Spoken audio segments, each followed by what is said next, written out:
मगर एक्चुअल में क्या था, सिर्फ और सिर्फ अपनी जेबें भरी। सिर्फ 2-3 परिवार थे ना, उन्होंने कश्मीर को लूटा है।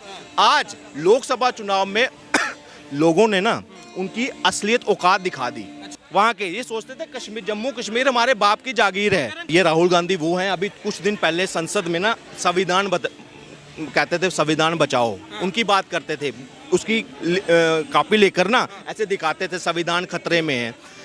ये वो वाला संविधान चाहते हैं जहाँ एक प्रदेश में 2 झंडे हों, 2 संविधान हो, भारत का संविधान पूरी तरह से लागू ही ना हो उसमें। ये उसका समर्थन कर रहे हैं। आज कश्मीर की बात नहीं हो रही, एपीओजे के लेने की बात हो रही है। बलूचिस्तान ने अपने आप वहाँ पे आज़ाद घोषित कर दिया। ये डिप्लोमेसी पहले कहाँ थी? क्या पहले भारत में डिप्लोमेट्स नहीं थे? पहले विदेश नीति नहीं थी? इमोशनल कनेक्शन हम देख रहे हैं। राहुल गांधी जम्मू कश्मीर में खून का रिश्ता बताते हैं। फारूक अब्दुल्ला के बेटे उमर अब्दुल्ला कह रहे हैं कि मैं देखो अपनी टोपी उतार के कह रहा हूं कि मेरी लाज रखना, मेरी इज्जत रखना, चुनाव में मुझे जितवा देना। ये तमाम चीजें हो रही हैं, तो शायद कह रहे कि भाई भाजपा ये नाक रगड़ते नजर आएंगे। ये चुनाव होने दीजिए, जनता की लड़ाई है हो गई। अभी और कितनी नाक कटवानी है इन्होंने? एक पूर्व मुख्यमंत्री, उसका बेटा खुद मुख्यमंत्री, वो हार रहा है अपनी सीट से, और फिर आप क्या कर रहे हैं? आप गिड़गिड़ा रहे हैं ऐसे कि पगड़ी ये वो, देख ली। उन्होंने क्या कर दिया? वहां कश्मीरियों के जो युवा थे ना, उनका भविष्य खराब किया। राहुल गंदी पार्टी है। जो वहां पर क्या बोला था, घटा कर फटाफट यूपी के अंदर तो क्या हुआ? 85। ये कुछ नहीं देंगे। ये घोटाला करते हैं, ऐसे भाषण देते हैं कि नहीं दे रहे, कभी कुली बन जाते हैं, कभी कुछ करते हैं, मना करते हैं। मिल रहा हूं मैं कुली से, रेलवे की ट्रैक मैन से मिलता हूं मैं। आम जनता से बोलते तो अच्छा भी काम करते। इनके सरकार राहुल अच्छा, बीजेपी ने काम करा है। नमस्कार, बहुत बहुत स्वागत है आपका ऑल इंडिया न्यूज पर। मैं यशपाल राजपुरोहित। 2024 लोकसभा चुनाव के बाद में देश की राजनीति में प्रधानमंत्री नरेंद्र मोदी को लेकर के कई सवाल भी खड़े हुए। विपक्ष के कई नेताओं ने यह भी कहा कि जो 400 पार की बात कर रहे थे वो 240 पे सिमट गए। इसका यह मतलब हुआ कि अब प्रधानमंत्री नरेंद्र मोदी का अहंकार भी टूट गया। और राहुल गांधी भी दावा कर रहे हैं कि मोदी का घमंड हमने तोड़ दिया। कुछ लोग ये भी कह रहे हैं कि जम्मू कश्मीर में जो राजनीति है वो 370 को लेकर के इर्द गिर्द घूमती है, 35A को लेकर घूमती है। राहुल गांधी यानी कि कांग्रेस पार्टी और फारूक अब्दुल्ला यानी कि नेशनल कॉन्फ्रेंस का गठबंधन है जम्मू कश्मीर में। जब हम जम्मू कश्मीर की बात करते हैं तो आर्टिकल 370 सबसे बड़ा मुद्दा हमारे सामने आता है। क्या आपको लगता है कि वापस से ये लागू होना चाहिए जम्मू कश्मीर में? क्या आपको लगता है कि ये गलत हटाया है भाजपा ने? कुछ लोग कह रहे हैं कि कश्मीर तो आपने खत्म कर दिया है। क्या राय है आपकी इस पे? आप कश्मीर में विजिट करिए और खुद जानिए कि धारा 370 के पहले का कश्मीर और धारा 370 के बाद का कश्मीर, धारा 370 से पहले कितनी हड़तालें वहाँ पे होती थी, और अभी का कश्मीर, वहाँ उस वक्त के टूरिज्म का आंकड़ा निकालिए और अभी के टूरिज्म का आंकड़ा निकालिए, आपको फ़र्क साफ नजर आएगा कि ये सही था या गलत था। अब बात आती है यहाँ पे जो एजेंडा इसमें चला रहे हैं, इसके आड़ में लोगों ने लगभग 75 साल खाया। सिर्फ ये एक ऐसा मुद्दा था जिसको हर बार जो है ना सेंटर से कैश किया जाता था। सिर्फ सेंटर से ही नहीं, वर्ल्ड बैंक तक और पाकिस्तान से इलीगली अंडर द टेबल। कहाँ अंडर द टेबल कहाँ से चलता था? पाकिस्तान से। वर्ल्ड बैंक में रोते थे हमें लुट गए, बर्बाद हो गए, हिंदुस्तान हमें ये कर गया, हमारी फसलें बर्बाद हो गई। मगर एक्चुअल में क्या था? सिर्फ और सिर्फ अपनी जेबें भरी। सिर्फ 2-3 परिवार थे ना, उन्होंने कश्मीर को लूटा है। आज लोकसभा चुनाव में लोगों ने ना उनकी असलियत औकात दिखा दी। आपने जिन का नाम लिया है ना, चाहे महबूबा मुफ्ती है, ये समझ लो सरगना है वहाँ के। ये सोचते थे कश्मीर, जम्मू कश्मीर हमारे बाप की जागीर है। कश्मीर की आवाज है। ये बाहर के लोग आ गए हैं, भाजपा बाहर की पार्टी आके यहाँ पर हुकूमत करेगी। यहाँ की आवाम को जो है ये मजबूर कर रही है कि आप जो है कश्मीर को बिखेर दो, कश्मीर में कश्मीरियत को खत्म कर दो। जम्मू कश्मीर में ये जो पार्टियां थी ना, ये प्रॉक्सी थी पाकिस्तान की। आवाज ये हिंदुस्तान की नहीं थी, ना किसी कश्मीरी की थी रही।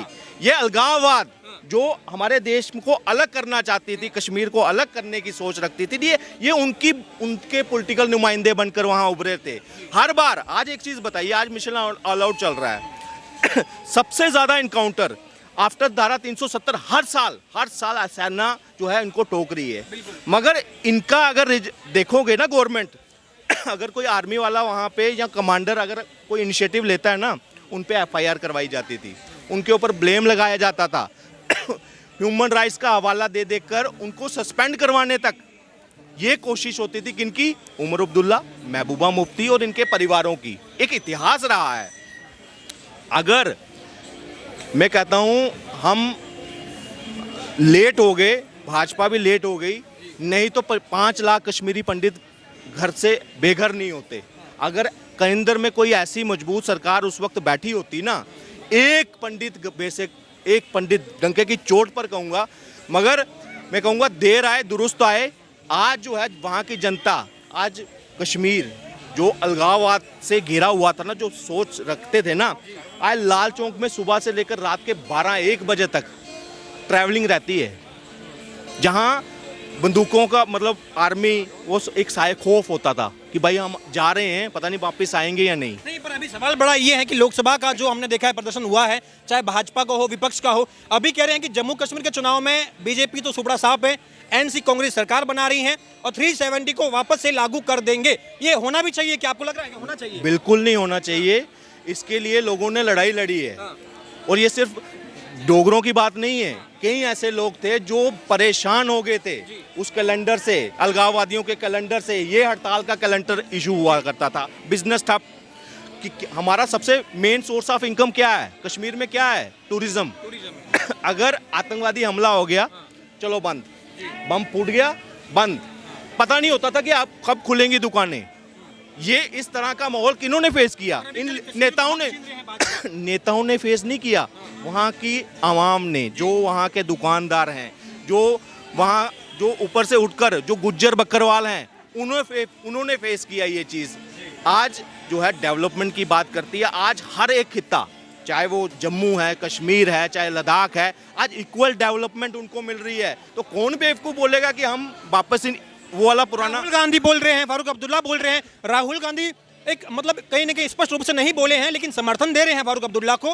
फारूक अब्दुल्ला कह रहे हैं हमारे 2 झंडे, कश्मीर का झंडा हमें चाहिए। अमित शाह जी का भी यही सवाल है कि क्या राहुल गांधी 2 झंडे की मांग को समर्थन करते हैं? क्या 370 को लागू करने का समर्थन करते हैं? देखिए, ये राहुल गांधी वो हैं, अभी कुछ दिन पहले संसद में ना संविधान कहते थे संविधान बचाओ, उनकी बात करते थे, उसकी कॉपी लेकर ना ऐसे दिखाते थे संविधान खतरे में है। ये वो वाला संविधान चाहते हैं जहां एक प्रदेश में 2 झंडे हों, 2 संविधान हो, भारत का संविधान पूरी तरह से लागू ही ना हो उसमें। ये उसका समर्थन कर रहे हैं। आज उनके साथ हाथ मिलाना सत्ता का लालच। और एज ए प्रॉक्सी मैं दोबारा कहूंगा, आपने आज भाजपा का वहां मैनिफेस्टो लॉन्च हुआ है, डेवलपमेंट का अगर मैनिफेस्टो देखा जाए ना, आप सबके साथ, आज पीडीपी का मैनिफेस्टो देखो, नेशनल कॉन्फ्रेंस का देखो, कांग्रेस का मैनिफेस्टो, उनका तो ज्वाइंटली है ना। डेवलपमेंट की बात कितनी की गई है आम जनमानस की, उसमें ये नहीं कहा कि हिंदू, मुस्लिम, सिख या किसी एक को नहीं, वहाँ पाकिस्तान पे रेम कि भाई हम क्या करेंगे, दोबारा वहाँ व्यापार करेंगे। आपके आर्मी जवान को वो मार रहे हैं, आपके यहाँ आतंकवादियों को बेचकर वो आपके लोगों को शहीद कर रहे हैं, और आपका प्यार जो है, कैसा प्यार है कि खत्म ही नहीं हो रहा। अरे एक पड़ोसी अगर के साथ एक थप्पड़ मार देना हमें, हम उसको पूरी उम्र नहीं बुलाते हैं। और ये जो है ना, इतना बड़ा देश है हमारा, चलो ठीक है आपस संधिए हैं, मगर जब तक उनकी औकात समझ ना आए तब तक वो आतंकवाद बंद ना करे। ये कौन लोग हैं? यही तो है ना, हड्डी है ही नहीं। कांग्रेस सरकार में कहूँगा 75, 60 से 65 साल रही, मजबूत हड्डी होती ना, ये जितने हमारे देश में नासूर बने हैं ना, चाहे वो कश्मीर था, चाहे ये खालिस्तान का या मणिपुर, नॉर्थ ईस्ट, ये नासूर है ना, ये इन्होंने उसको भरने की कोशिश नहीं की, क्योंकि पॉलिटिकल विल थी ही नहीं। स्ट्रॉन्ग विल चाहिए। आज की बात कर रहे हैं, पॉलिटिकल विल थी, आज कश्मीर की बात नहीं हो रही, एपीओजे के लेने की बात हो रही है। बलूचिस्तान ने अपने आप वहां पे आजाद घोषित कर दिया। ये डिप्लोमेसी पहले कहाँ थी? क्या पहले भारत में डिप्लोमेट्स नहीं थे? पहले विदेश नीति नहीं थी? इमोशनल कनेक्शन हम देख रहे हैं। राहुल गांधी जम्मू कश्मीर में खून का रिश्ता बताते हैं। फारूक अब्दुल्ला के बेटे उमर अब्दुल्ला कह रहे हैं कि मैं देखो अपनी टोपी उतार के कह रहा हूं कि मेरी लाज रखना, मेरी इज्जत रखना, चुनाव में मुझे जितवा देना, ये तमाम चीजें हो रही हैं। तो शायद कह रहे कि भाई भाजपा ये नाक रगड़ते नजर आएंगे। ये चुनाव होने दीजिए, जनता की लड़ाई है हो गई। अभी और कितनी नाक कटवानी है इन्होंने? एक पूर्व मुख्यमंत्री, उसका बेटा खुद मुख्यमंत्री, वो हार रहा है अपनी सीट से, और फिर आप क्या कर रहे हैं? आप गिड़गिड़ा रहे हैं ऐसे कि पगड़ी ये वो, देख ली। उन्होंने क्या कर दिया? वहां कश्मीरियों के जो युवा थे ना, उनका भविष्य खराब किया। मैं आपको दोबारा आऊंगा सर। मैं आपसे जानना चाहूंगा भाजपा के मैनिफेस्टो में बार बार ये कहा जा रहा है कि उज्ज्वला योजना के तहत हम 2 LPG सिलेंडर देंगे प्रति साल, किसान सम्मान निधि में 10,000 रुपये देने वाले हैं, मतलब वहाँ डेवलपमेंट की बात की जा रही है। और एक तरफ जो एनसी का मैनिफेस्टो उसमें कहा जा रहा है कि 370 वापस से लागू करेंगे, पाकिस्तान से ट्रेड व्यापार बढ़ाएंगे, इस प्रकार का मैनिफेस्टो है। किसका पलड़ा भारी रहना? देखिए, भारी तो बीजेपी का फाल ही है, बीजेपी सारे काम करें। देखिए, जो कांग्रेस काम नहीं करे तो जब भाई राहुल ने तो पूरे गांव में रैली लगा रही है, यहाँ पे लगा रही है। राहुल कह रहे हैं कि मोदी का हमने कॉन्फिडेंस डाउन कर दिया, तोड़ दिया कॉन्फिडेंस, और ये छाती 56 इंच की सिकुड़ गई है। ये गलत बात है। 300 से ऊपर पार कर लिया, ये 99 तो मोदी का सीना तो 56 इंची का है। नहीं जब चार नहीं क्या कमजोर हुआ। राहुल 300 भी राहुल कहाँ लिया है 99 पे, और 300 से पार कर गए, उसको जेट टक्कर। अगर हमारे टक्कर बराबर तो बोलते राहुल कितनी दुनिया धन्ना रोक लिया, रैली करी, सब कुछ। राहुल क्यों हार गए? राहुल गंदी पार्टी है। क्यों वहाँ पर क्या बोला था, घटा कर फटाफट यूपी के अंदर, तो क्या हुआ 85, ये कुछ नहीं देंगे। ये घोटाला करते हैं, ऐसे भाषण देते हैं कि नहीं दे रहे, कभी कुली बन जाते हैं, कभी कुछ करते हैं, मना करते हैं। मिल रहा हूँ मैं, कुली से, रेलवे की ट्रैक मैन से मिलता हूँ मैं। आम जनता से बोलते तो अच्छा भी काम करते।